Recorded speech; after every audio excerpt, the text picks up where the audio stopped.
দিনকাল এমন হয়েছে যে আমার নিজের ছায়া পর্যন্ত আমার সঙ্গে থাকতে চায় না। এক পাশ থেকে আমাকে ভয়ে ভয়ে দেখে দেখে কি করছি, কোথায় যাই।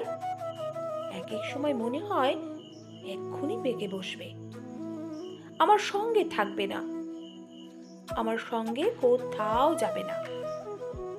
শ্রীমতী ছায়া সুন্দরীকে আমি অনেক বোঝাই, তাকে বলি, দেখো, আমার সঙ্গে থাকাই তোমার একমাত্র কাজ।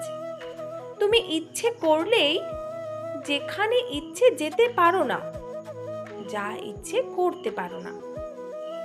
শ্রীমতীকে আমি বারবার বোঝানোর চেষ্টা করি, আমার এপাশে কিংবা ওপাশে বড় জোর সামনে বা পিছনে থাকা ছাড়া তোমার কোনো উপায় নেই।